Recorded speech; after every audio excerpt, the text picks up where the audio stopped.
အသက်ကိုရှိုက်ပြီးရှူနေရရင်ဒီဗီဒီယိုကတင့်အတွက်ပါအသက်ရှူမဝတာတစ်ခါတလေမှအန်ရမရှိတတ်ပေမဲ့တချို့အချိန်တွေမှာတော့အန်ရရှိတဲ့လက္ခဏာတစ်ခုဖြစ်နေတတ်ပါတယ်ပြီးတော့ဒီခြားနာချက်ကိုလည်းသိထားဖို့လိုအပ်ပါတယ်အသက်ရှူမဝခြင်းဟာတင်ပင်ပန်းနေရဆိုတာတက်ပေါ်ပါတယ်ဒါဟာတင့်ခန္ဓာကိုယ်အောက်ဆီဂျင်ရရှိမှုမှာတစ်ခုခုမှားနေတယ်လို့ပြောနေတာပါဒီတော့တင်ပါကြောင့်အသက်ရှူမဝလဲဆိုတဲ့တကယ်အကြောင်းရင်းတွေကိုခွဲခြမ်းကြည့်ရအောင်ပထမဆုံးအန်ရမရှိတဲ့အကြောင်းရင်းတွေနဲ့စပါမယ်တစ်ခုကတော့ကိုယ်ကွာရချက်ခံမှုနည်းပါတာပါဒီစင်ငံသိမလို့တဲ့လူဆိုရင်လေကားလေးတိုက်တော့အေဝရက်တောင်တက်နေရတယ်လို့ခံစားရတတ်ပါတယ်တင့်နှလုံးနဲ့အဆုတ်တွေကလေ့ကျင့်ထားမှုမလုံလောက်လို့ပါပဲနောက်ထပ်ဖြစ်လိရှိတဲ့အကြောင်းရင်းတစ်ခုကတော့စိုးရင်ပူပန်မှုပါအဲ့ဒီစိုးရင်ပူပန်မှုကတင့်အုံနောက်ကိုထိတ်လန့်သွားစေပါတယ်အသက်ရှူနှုန်းတွေလည်းမြန်လာပါတယ်အဲ့ဒီအချိန်မှာတင့်သွေးရဲ့အောက်ဆီဂျင်ပမာဏပုံမှန်ရှိနေပေမဲ့အသက်ရှူမဝတယ်လို့ခံစားရတတ်ပါတယ်ဒါကြောင့်စိုးရင်တက်သူတွေဟာတက်စိတ်ငြိမ်သက်တဲ့နေရာတွေမှာတော့တက်ရှူမဝတယ်လို့ခံစားရတာပါအစားအသောက်လုံညွန်စားလာတဲ့တင့်ကိုမောပန်းစေနိုင်ပါတယ်တင့်အစာရင်ရမ်းပြည့်နေတဲ့ခါမှာ diaphragm လို့ခေါ်တဲ့ဝမ်းပိုက်တွေကကြွတ်သွားခုံးအပေါ်တွန်းတင်လိုက်တယ်လို့ဖြစ်သွားပါတယ်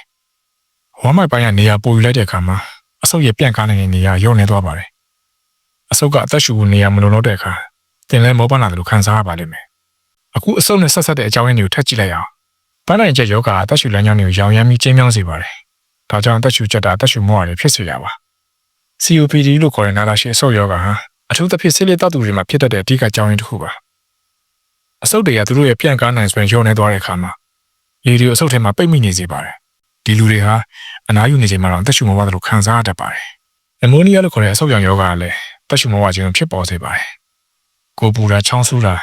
ရှင်မအောင်တာနဲ့အသက်ရှူကြက်တာတွေတွဲပြီးဖြစ်နေရင်အမိုနီးယားကိုစဉ်းစားသင့်ပါတယ်ဆရာဝန်နဲ့အရင်ပြရပါမယ်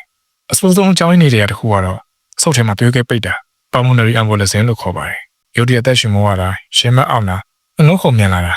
ဒါတွေကအရေးပေါ်ချိန်နေပါဒီခါတလေအဆုတ်ကအားကောင်းနေပေမဲ့နှလုံးစီမှာတကယ်ပြဿနာဖြစ်နေတတ်ပါတယ်နှလုံးအားနည်းလူတွေနှလုံးညင်အောင်မကောင်းကြပါဘူးအဲဒီခါအရည်တွေအဆုတ်တွေကိုပြန်စီးဝင်ပြီးအသက်ရှူရခက်စေပါတယ်အထူးသဖြင့်လှဲနေချိန်မှာပိုခံစားရတတ်ပါတယ်နှလုံးခုန်မမှန်ခြင်း arrhythmia လည်းရုတ်တရက်အသက်ရှူမဝခြင်းဖြစ်ပေါ်စေနိုင်ပါတယ်တဲ့နှလုံးခုန်တော့အယမ်းမြန်လို့သို့မဟုတ်နှေးလွန်းတဲ့အခါအောက်ဆီဂျင်ပို့ဆောင်မှုကျဆင်းသွားပြီးအသက်ရှူမဝတာခေါင်းမူတာအားနည်းတာတွေခံစားရတတ်ပါတယ်အနီမီယာလို့ခေါ်တဲ့သွေးရည်နဲ့ယောဂကလည်းအသက်ရှူမဝခြင်းရဲ့ဖြစ်များတဲ့အကြောင်းရင်းတစ်ခုပါပဲတင်သွေးရည်နဲ့နေရင်တင့်ရဲ့အောက်ဆီဂျင်နဲ့နည်းနေမှာပါအဆုတ်ကျန်းမာနေတော့အသက်ရှူမဝတယ်လို့ခံစားနေရမှာပါတရက်ဂလန်ပြဿနာတွေကြောင့်လည်းဖြစ်တတ်ပါတယ်တရက်ဟော်မုန်းများတာဖြစ်ပြီးနည်းတာဖြစ်ဖြစ်တင်အသက်ရှူမှုအနှောက်အယှက်ဖြစ်စေနိုင်ပါတယ်အခုပြောပြမှာတင်လုံးဝလွတ်ယူမရှုသင့်တဲ့အန်နီရဲ့ချက်ပြ reflex တွေပါအနားယူနေချိန်မှာတော့အသက်ရှူမဝတာအသက်ရှူမဝနဲ့အတူရှင်မတ်ပါအောင်လာတာနှာခမ်းဓာတ်မို့လက်ချောင်းထိပ်တွေပြနှမ်းလာတာစကားတခုမပြည့်အောင်မပြောနိုင်တော့တာဒါတွေကအရေးပေါ်လက္ခဏာတွေပါအချိန်စောင့်မနေပါနဲ့ Google မှာလည်းရှာမနေပါနဲ့စိတ်ယုံတာချက်ချင်းသွားပါဖြည့်ရှင်းရမယ့်နည်းလမ်းတွေကိုစက်ကြည့်လိုက်အောင်အသက်ပြင်းပြင်းရှူတာကျင့်ရပါမယ်၄စက္ကန့်လောက်ကြာအောင်ရှူသွင်းမယ်